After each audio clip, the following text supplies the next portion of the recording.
మన మార్గములను మనము పరిశోధించి తెలుసుకొని యెహోవా తట్టు తిరిగితే అప్పుడు దేవుని యొక్క కృప నీకు, అనుగ్రహం నీకు దొరుకుతుంది. దేవునికి స్తోత్రం, హల్లెలూయ.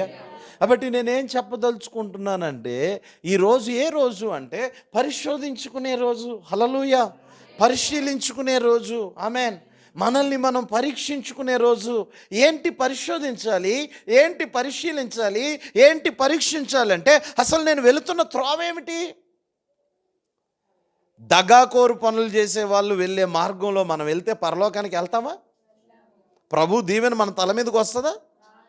అబద్ధాల మీద, మోసాల మీద, నీతి నియమాన్ని విడిచిపెట్టి, వావి వరసలు విడిచిపెట్టి, ఎంతకైనా బరి తెగించినటువంటి మనుషులు జీవించే జీవితంతో మనం పోటీ పడితే పరలోకానికి వెళ్తామా, నరకానికి వెళ్తామా మనం?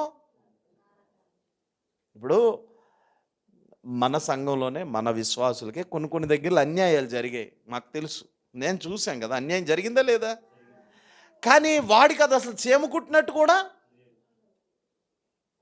మన దగ్గర ఎన్ని దగ్గరలే మనం డబ్బు దగ్గర మోసపోయిన సందర్భాలు చాలా ఉన్నాయి. ఎందుకు? వాడితో మనం కొట్లాడలేక, వాడితో మనం బాధపడలేక, వాడికి ఏమి నీతి నియమం, ఏమి మంచి చెడ్డ వాడికి ఆ రోజు వాడి జేబులో 10,000 ఉన్నాయంటే వాడికి అదే లోకం, అదే చాలు వాడికి. కానీ అది మన జీవితం కాదు, అది మన జీవితం. That's not our life. అది మన జీవితం వేరు, వాడి జీవితం. వాడు ఏ మార్గంలో నడుస్తున్నాడంటే పాపుల మార్గంలో నడుస్తున్నాడు. కాబట్టి పాపుల మార్గంలో ఇది తప్పు, అది తప్పు అనే నైతిక విలువలు, ఎథిక్స్ లేవు.